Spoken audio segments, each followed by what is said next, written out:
Hello, everyone. I hope you all are having a great weekend before the holidays. It's my first time doing this on Google Hangouts to go ahead and screen share live over YouTube. So hopefully it's working for you guys. I don't know how to, hold on 2 seconds. Let me see if I can see on YouTube over here if it's showing live. Let me switch here and see if anybody is there. If you guys can please put in a message for me. Let's see. I think I heard that my hubby just got it live, so we shall see. Okay, well, we'll go ahead and we'll get it set up, and we'll go ahead and we'll shoot. So we've got the Modern Trader Summit. The early bird special seats are available. You can check out the speakers here. I'm looking to add a couple more speakers. Some are in the works as far as whether they're going to have time in their schedule, since it is 6 months out, but I'm a planner. And so seats are available. Early bird special going on right now. That is $99.99, which is amazing. I can see some people already bought some seats, so I'm very excited about that. And it's going to be right at the Hotel Bonaventure, which is right downtown. Amazing hotel, amazing amenities. You really can't beat the location right in the downtown. An amazing outdoor pool, nice restaurant, walking distance to the old port. And if you guys want to learn more about Montreal, there's the Montreal scene right here, which will tell you all about Montreal, everything that's cool about it. And if people are from the States and you guys might not have a passport, as someone that is from that used to work in airlines, it seems sort of crazy to me, but if anybody does not have a passport, you can go right here and it'll tell you how to get a passport to travel the world and see things. Also, I want to let you guys know I no longer really use shortsqueeze.com for the daily, the short float volume from the prior day. I've changed to using VolumeBot. I've found that I had lots of issues actually just opening up the shortsqueeze.com page. So I did switch over to volumebot.com. And when I can't get into Short Squeeze to find out the float, I will either use FinViz or the Wall Street Journal. And I also have a bunch of people that ask me, they're like, how do I get into day trading? Here are the tools that I use and the books to read, two really crucial things. I've had a lot of people ask me that lately, so please just look around a little bit. Everything is there. The books to read is really amazing. Have my book, have Stephanie Kammerman's book, Market Wizards, which is amazing. Also, the 4-Hour Work Week that really changed my life a lot. And some other great ones right here as well. So you can get all of these on Amazon. Just click right through the link and it will go ahead and take you there. All right, so let's go ahead and get into the week in review, the year in review. I always start off with SPY. As always, guys, this is my personal opinion. I was a licensed broker back in 2000. However, that did expire when I left and I went to culinary school in Europe. So I'm no longer a registered broker, but this is all my personal opinion. So please, do your own due diligence and trade with proper risk management. So here's a daily chart of the SPY.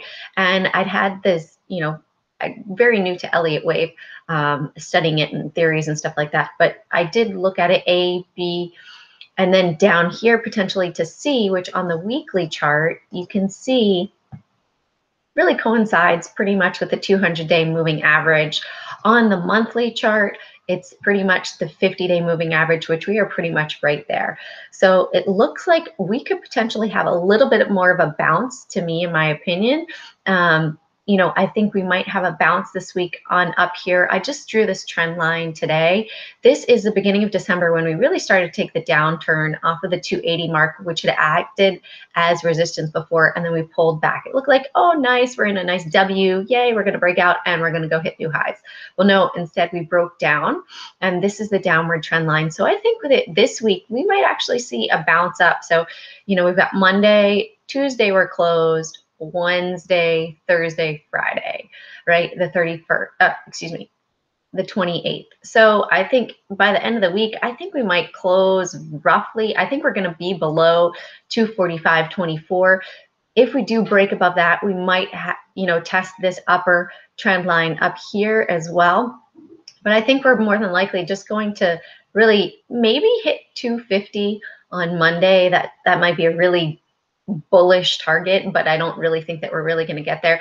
I think, you know, as we've seen it, we've been in a downward trend with up bounces, right? So we keep hitting the 4 EMA, the 8 EMA. Oops, let me undo what I just did. And pulling down from there. These blue dotted lines I have are rough targets. So I had that 240, which is pretty much where we went to, bounced off. Then we have 229.98, which these are from prior resistances in the past, right? So back here, back in May of 2017, we had that resistance of the 240 area. Then we had a little resistance right here, and then it broke above. That was February of 2017. And then we've got this resistance back here in August of 2016. And once it broke out, that was it. We've been going up pretty much, you know, surged up until January of this year, had the pullback to this trend line, bounced up, hit a new high, and now we're definitely in a correction. If we pull back to a monthly chart, we go 5 years, right? You can see that really we have not really touched that 200-day moving average, except for back in 2011. So we've got a lot of potential movement to come back down on the weekly chart.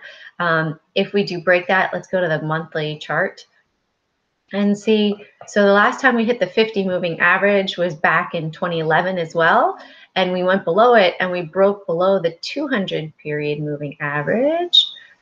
Yeah, right, showing back here the start of it, of July of 2009. So for sure we were below it. So if we were to go all the way back down there, we could be hitting all the way down to 153 if this market really takes a crash and corrects down there, depending on the time frame that it takes.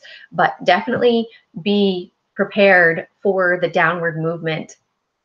I don't know if you guys can see me, but this is, you know, really what looks like is going to potentially happen. We have the Dow Jones Industrial Average, same scenario. If we were to come down to that 50-day moving average, we're looking at 204.70. This is on the monthly chart, guys, so keep that in mind. On the weekly chart, down to the 200, roughly the same area, 206.56. And on the Russell, we have where we've broken down through the 200-day moving average. I did have this upward trend line as a potential bounce where we bounced before, and it looks like, you know, we could potentially bounce a little bit off of here, but we have broken down. So you know, definitely on the short or downside trend at the moment. In my opinion, I think we might have bounces up for further, you know, moves to the downside. Just like when you see a stock going up, right? You see up, down, and then up, further, down, up, further. I think we're in that downward trend. So it's down, up, bounce, down, up, bounce. It's not going to be just a straight line down or a straight line up ever in the market, right? So you always have those staircases up or elevators with a little bounce up, maybe an escalator up and then down further. So definitely, you know, be prepared for that. If you guys have not read about the bear markets or have ever shorted or anything like that, I do have, I'll put it in my blog post that I put up about the markets and a free book about bearish markets and potential strategies to use in a bearish market. So let's go ahead and get into the longs for the week. Longs are much harder to find, obviously. We do have NFEC, which is an energy company, and I do have support of $12.99 and resistance of $15.01. Not sure why it didn't save it there, but $12.99 and $15.01. Just put them in there quickly.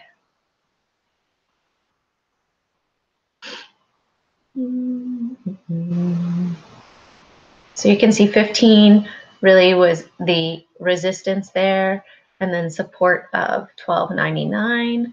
I'm sorry it took me a while to get live because the software that I use for both screen sharing and live video is not working, but I put in support. So if you look at it back on a 1-year chart, you can see that it did have a bounce off the 50-day moving average. It is coming up there. We do have the 8 exponential moving average there. And excuse me, that's the 50 moving average right there, 20. And it could pull back from there, or it could surge up further and hit a new high. So we shall see. It does have 3.7 million in the float and 54.11 short float volume on Friday. We also have GMRE. Let's see if my trend lines are there. No, for some reason, very weird. Okay, 871 for support on the 15-minute chart. You can see 871 for support right around here. And we also have resistance of 912 right up here at the top. Actually, I did over here, because that, even though it's 2 days ago, it looks like that's where it really needs to break out. We pull it back on the 1 year chart. You can see it had a major drop down. We do have this gap to fill from 915 up to 950. Should we get to that point and it breaks out, and it could fill that gap. All right. GMRE has 15.67 in the float and 36.1% short float volume on Friday. Next, we have XBIT. So this is our year chart. I would say resistance is 629, right up at the top of this candle here, and support of 599 right here, right? So support right here at the top, which was resistance, and then resistance now of 629 over here. And it does have 14.94 million in the float and 64.28% short float volume on Friday. We also have IMMU for the longs, potentially, and this has 169 million in the float and 48.23% short float volume on Friday. So this one, for some reason, it drew the lower one, but it didn't keep the upper one. No problem. All right. So we've got it here, 15.64 for resistance, support of 14.51. And when you look on it on the daily chart, we do have this gap down, right? So it dropped big time, had a low of 1286, which was the 52-week low. And then we had volume stepping in, ran up, almost hit the 4 EMA, and it closed a little bit lower, but Friday was a massive red day. So keep that in mind, 2 green days off of massive red days. So it could run up further. If this does break above the 1564, we do have a gap potential fill up to $17 right there. So a nice 140 move if it does break that potentially. And REVG, Rev Group. So this one, again, hit the 52-week low, had a gap down. It does have that potential to gap fill. Pretty strange that just the supports is held in, but not the resistance. All right, so we have a support of 674 and a resistance of 748, right about here, right there. And then above that, look, if we really broke the 795 area, we've got a gap fill up to the close of 898, another $1.40 potential swing move to the upside. For the shorts, we have MRIN. This is looking great, and we've got the resistance of 1039, I would say support of 858 right there. And when you pull it back, you can see this is overextended, right? We've got the RSI that's showing 91 right here, right? And we also have, you know, this is the CCI, the commodity index indicator, showing way overbought. It is a lower float with 2.32 million. So this one could be definitely a short squeeze to the upside in the present moment. Who knows how far it will go? It could have a major downside back down to the $2 to $3 mark. If you do like shorting low float stocks, it could be a good one for you. Also, Facebook. All right, Facebook. This is our yearly chart, right? So we've got, pull it back to our 15-minute chart. Support of 123.79 is what I had for my support, and then resistance of 126.07. So right here, 126 area. And you can see it's just been in a downward movement ever since Zuckerberg went in front of Congress, bounced up, hit the 50-day moving average, and is pulled back again. This is the 52-week low that we hit on Friday. So when we pull it back further, it looks like we could go down further to that 115 mark. If not, and below that, definitely further down, potentially right over here at 107, and then potentially down to $96 if it does break down that far, which, you know, people probably never thought that we would be seeing 126 when it was up at 210. So anything is possible. Next one on the short list is LANC. This is TradingView software if you guys don't already know. And on the 15-minute chart, we've got a resistance of 179.97 right up here. Hold on. Sorry, that was my support. Resistance of 183.04, so 183. And we've got the support, of 179.98, which I pulled back from over here, right here, 180 area. So if it breaks down below 180, I think it's got potentially more move to the downside. You can see I was looking more for stocks that are really far up that have been pulling back, because as the market is tanking, then these higher stocks are going to have more potential move to the downside. So it looks like the next stop after 180 would be 175, and then on down to maybe the 165 range right here, and then on down to 160. So I would look probably at the $5 increments on this one, because it does look like it trades fairly well. 190, 195, 185, 180, 175, and on down to roughly 160 for support on that one. And BRG, this one is another one as well that is fairly high on the year, and it looks like it does have potential to come back down. So for support, I had 994 for our support over here.